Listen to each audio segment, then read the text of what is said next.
इस फिल्म की कहानी फ्यूचर में यानी कि 2048 में स्टार्ट होती है, जब पृथ्वी पर रहने लायक कुछ भी नहीं बचा था और इस समय में पृथ्वी पर अभी जितने भी रिसोर्सेज बाकी बचे थे उसे पाने के लिए देश आपस में ही लड़ रहे थे। खैर, अब इसके बाद हम इस मूवी के मेन कैरेक्टर रिक और उसकी फैमिली को दिखाया जाता है, जिनको एक बहुत ही आलीशान बंगले में लाया जाता है। अब यहाँ पर आकर रिक और उसकी फैमिली बहुत खुश होती है। रिक की फैमिली में उसकी वाइफ और उसका एक बेटा था। साथ ही यहाँ पर रिक को यह भी पता लगता है कि यहाँ पर 13 और ऐसे परिवार हैं जिन्हें कि यहाँ पर रिसर्च के लिए लाया गया था, क्योंकि यहाँ पर इन्हें एक खास तरह के एक्सपेरिमेंट के लिए लाया गया था और ऐसा करने के लिए यहाँ पर पूरी साइंटिस्ट की टीम मौजूद थी। अगली सुबह हमें इस प्रोजेक्ट के प्रोफेसर हेड मार्टिन को दिखाया जाता है, जो कि बताते हैं कि आने वाले 10 सालों में पृथ्वी से सब कुछ खत्म हो जाएगा, यहाँ पर कुछ भी नहीं बचेगा और उस वक्त इंसान जमीन पर नहीं रह सकेंगे और इंसानियत को जिंदा रखने के लिए हमारे पास सिर्फ एक रास्ता है और वो है टाइटन,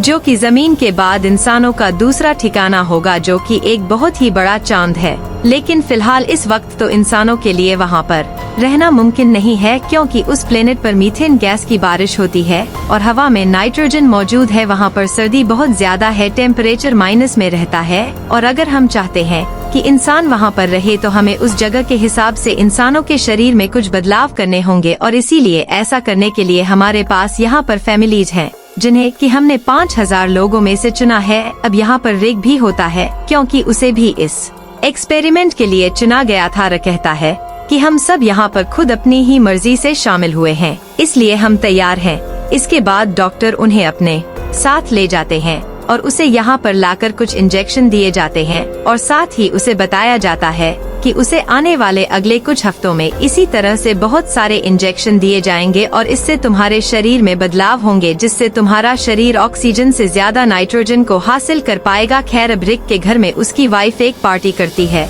जिसमें वह बहुत ज्यादा शराब पी लेती है, जिससे उसकी तबीयत खराब हो जाती है और इसलिए जब रिक अपनी वाइफ को उठाकर रूम में लेकर जा रहा होता है तो उसकी वाइफ पाती है कि रिक को तो बहुत तेज बुखार है। खैर, अब कुछ दिनों के बाद जितनी भी फैमिलीज थी उन सभी को एक्सपेरिमेंट के लिए एक पुल के पास लाया जाता है और यह देखा जाता है कि कौन कितनी देर तक पानी के अंदर बिना सांस लिए रह पाता है। अब ऐसा होने के बाद सभी लोग एक एक करके पानी से बाहर आ जाते हैं, लेकिन रिक और एक और लड़की 40 मिनट तक पानी के अंदर ही बैठे रहते हैं। अब 40 मिनट के बाद लड़की का दम पानी में घुटने लगा था, इसलिए वो भी बाहर आ जाती है, लेकिन रिक अभी भी पानी के अंदर था और धीरे धीरे उसकी दिल की धड़कनें भी कम हो रही थी, क्योंकि ये लोग उसे चेक कर रहे थे। लेकिन इससे पहले कि रिक को कुछ होता वो पानी से बाहर आ जाता है। अब यहाँ पर सभी लोग उसके लिए तालियां बजाते हैं, क्योंकि पानी में उसने सबसे ज्यादा वक्त बिताया था। और अब इसके कुछ दिनों के बाद हमें दिखाया जाता है कि रिक को एक सर्जरी के लिए लाया जाता है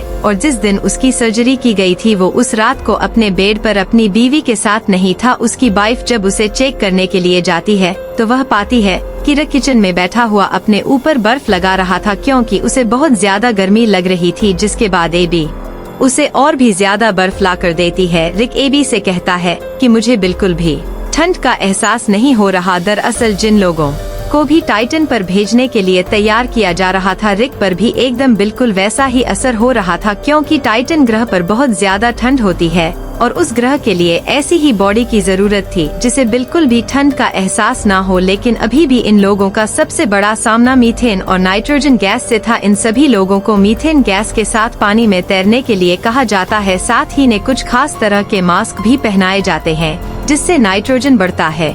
जिसके बाद ये लोग उस मास्क को पहनकर बहुत भागते हैं, क्योंकि टाइटन पर जाने के लिए इन्हें एकदम परफेक्ट बनाया जा रहा था। अब इसी तरह से बहुत दिन बीत जाते हैं और अब एक दिन जब रिक बाथरूम में होता है तो वो पाता है कि उसे हेयर फॉल हो रहा है, उसके बाल झड़ रहे थे। यहाँ पर एक और लड़का होता है, उसके साथ भी सेम यही प्रॉब्लम हो रही थी। अब ये लोग भी समझ जाते हैं कि इनके साथ यह सब जो हो रहा है वह सब दवाइयों और उन एक्सपेरिमेंट्स का नतीजा है जो कि इन्हें टाइटन पर भेजने के लिए इन पर किए जा रहे थे। और इसी वजह से यहाँ पर एक लड़की की डेथ हो जाती है और उसे ऐसा देखकर ये सभी लोग काफी परेशान हो जाते हैं। ये सभी लोग बहुत ही ज्यादा डर जाते हैं, क्योंकि वैसी ही दवाइयाँ इन सभी लोगों को भी दी जा रही थी, जिसका मतलब ये था कि इन सभी लोगों की जान को भी खतरा है। खैर, जब रात को ये सभी लोग रिक के घर पर जमा होते हैं तो ये सभी लोग इस बारे में बात कर रहे होते हैं, लेकिन तभी वहाँ पर रिक का एक दोस्त बहुत गुस्सा हो जाता है। वो गुस्से में अपनी वाइफ पर भी अटैक कर देता है। दरअसल जब से उसके साथ ये एक्सपेरिमेंट्स किए जा रहे थे तब से उसके साथ ऐसा होने लगा था और यह देखकर यह सब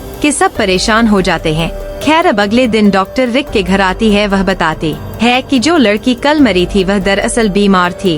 उसको पहले से ही एक खास तरह की बीमारी थी जिस वजह से उसकी डेथ हुई है, न कि किसी एक्सपेरिमेंट्स की वजह से। लेकिन रिक को उन पर शक था कि कुछ तो गलत हो रहा है। अब उसी रात रिक को भी वोमिटिंग होती है जिसमें उससे ब्लड आ रहा था, इसलिए उसकी वाइफ एबी उसका ब्लड सैंपल लेती है क्योंकि वह खुद भी एक डॉक्टर थी। खैर, अगले दिन हमें फिर से रिक को दिखाया जाता है। वो पानी के अंदर होता है और अब उसकी स्किन भी उतरना शुरू हो गई थी। इस बात से वो बहुत ही ज्यादा डर जाता है और दूसरी तरफ एवी रिक के उस खून के सैंपल को लेकर अपने लैब में जाती है। जब उन्हें चेक करती है तो पाती है कि रिक के शरीर में बहुत सारे ऐसे केमिकल्स को डाला गया है जिसके बारे में इन्हें पहले बताया ही नहीं गया था। और अब इसीलिए रकी वाइफ एबी इस प्रोजेक्ट के लीडर मार्टिन से बात करती है, लेकिन वो उसे इस बारे में कुछ भी नहीं बताते। खैर, अब रिक की आंखों का ऑपरेशन किया जाता है ताकि वो अंधेरे में भी सब कुछ देख सके। खैर, अब रिक जब अपने घर आता है तो उसकी आंखों से खून आने लगता है, इसीलिए उसे फिर से हॉस्पिटल में ले जाया जाता है। और यहाँ पर एबी एक बार फिर से प्रोफेसर से बात करने की कोशिश करती है, लेकिन वो उसकी किसी भी बात का जवाब दिए बिना ही यहाँ से चले जाते हैं।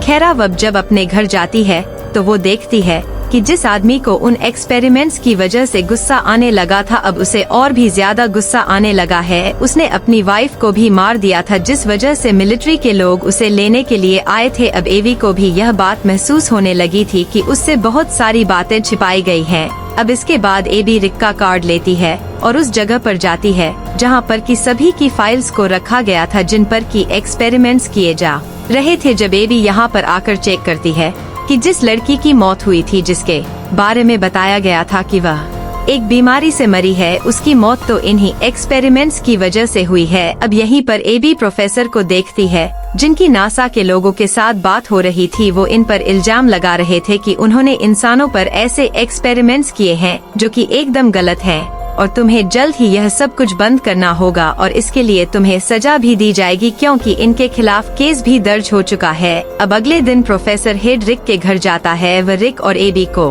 बताते हैं कि मैंने सारे एक्सपेरिमेंट इसीलिए किए थे ताकि मैं लोगों को टाइटन पर भेज सकूं, लेकिन मैं खुद भी नहीं जानता कि इसका अंजाम क्या होगा। सबके डीएनए अलग हैं और इसीलिए मैं नहीं जानता कि किस आदमी पर दबाव का क्या असर होगा। लेकिन हाँ, रिक जरूर एक ऐसा इंसान है जिसका शरीर इन सब चीजों को बर्दाश्त कर सकता है और साथ ही तुम्हारे शरीर में अच्छी तरह से बदलाव भी हो रहे हैं। साथ ही वो कहते हैं जब ये सारे एक्सपेरिमेंट पूरे हो जाएंगे तो जिन पर भी ये एक्सपेरिमेंट किए गए हैं उनका शरीर टाइटन क्रिएचर में बदल जाएगा जिन्हें कि होमो टाइटन कहा जाएगा। लेकिन हम नहीं जानते कि कौन कैसा होगा क्योंकि सबका डीएनए अलग अलग है। यह बात सुनकर रिक और भी बहुत ज्यादा परेशान हो जाते हैं, लेकिन अब रिक इस सब में बहुत आगे आ चुका था, इसीलिए उसकी आंखों की एक और सर्जरी की जाती है जिससे अब वो अंधेरे में भी सब कुछ देख सकता था और साथ ही पानी के अंदर बैठकर भी सब कुछ महसूस कर सकता था। लेकिन साथ जिन बाकी लोगों पर एक्सपेरिमेंट्स किए गए थे उन सभी की जान चली जाती है। सिर्फ रिक और वो लड़की ही सरवाइव कर पाते हैं।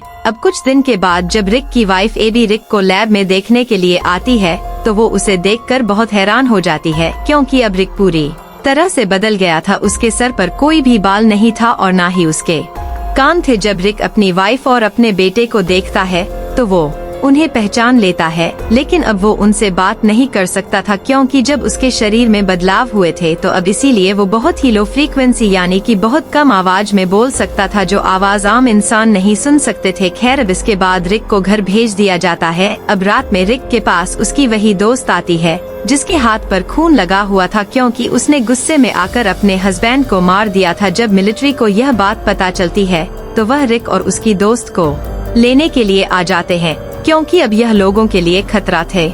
इसीलिए मिलिट्री रिक की दोस्त को मार देती है, लेकिन रिक अब काफी ताकतवर बन चुका था इसीलिए वो इन सभी लोगों को मार देता है। और यहाँ से भाग जाता है। रिक के पीछे उसकी वाइफ भी जाती है। रिक अभी भी अपनी वाइफ से बहुत प्यार करता था। जब वो एवी का हाथ पकड़ता है तो वो उसके दिमाग को पढ़ने लगता है, जो कि उसकी एक नई पावर थी, क्योंकि अब वो किसी के भी दिमाग को पढ़ सकता था। और तभी यहाँ पर मिलिट्री का हेलीकॉप्टर आता है, क्योंकि रिक ने एवी के कहने पर खुद को मिलिट्री के हवाले कर दिया था। उसे दोबारा से लैब में लाया जाता है, जहाँ पर प्रोफेसर एवी से कहता है कि तुम्हें रिक को एक इंजेक्शन लगाना होगा, जिसे लगाते ही रिक अपनी पुरानी जिंदगी के बारे में भूल जाएगा। और रिक के लिए यही अच्छा होगा, क्योंकि अब हम रिक को टाइटन पर भेजने वाले हैं। और अब इसीलिए एवी ना चाहते हुए भी रिक के पास जाकर उसे वो इंजेक्शन लगा देती है। हालांकि रिक उसे मना कर रहा था, क्योंकि वो अपनी पुरानी यादों को भूलना नहीं चाहता था। अब वह भी ऐसा करते ही अपनी दोस्त को लेकर वहाँ से अपने बेटे के पास चली जाती है। अब इनके जाने के बाद रिक वहाँ पर सभी सोल्जर्स पर अटैक कर देता है और वो उन्हें मारकर वापस अपने घर आ जाता है,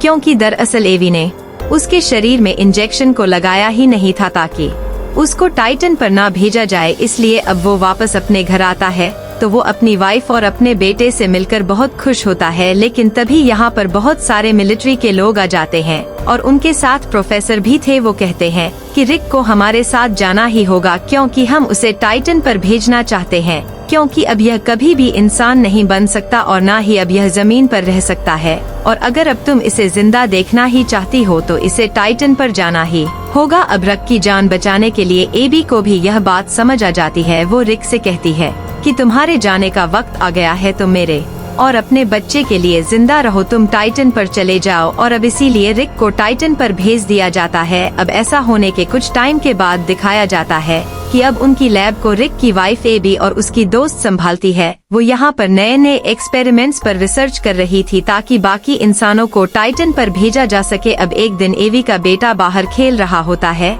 तो वह अपनी माँ को बुलाकर कहता है कि देखो ना मोम, आसमान कितना साफ है, कितना अच्छा मौसम है। तभी हम दूर टाइटन को देखते हैं, जहाँ पर कि रिक अकेला होता है। वो यहाँ पर अकेला खड़ा होता है और फिर वह झील की तरफ जंप लगाता है और उड़ने लगता है। यानी कि अब वो इस दुनिया में रहने के लिए पूरी तरह से परफेक्ट बन चुका था। उसे यहाँ का माहौल पसंद आने लगा था, उसे यहाँ सब कुछ अच्छा लग रहा था। वो अब यहाँ पर बाकी के इंसानों के आने का इंतजार करता है। और अब इसी के साथ यह फिल्म यहाँ पर खत्म हो जाती है। तो दोस्तों, उम्मीद करता हूँ कि आपको वीडियो पसंद आई होगी। अगर वीडियो अच्छी लगी हो तो वीडियो को लाइक और कमेंट करके जरूर बताएं। साथ ही चैनल पर पहली बार आए हैं तो चैनल को सब्सक्राइब भी कर ले। मिलते हैं हमारी अगली वीडियो में।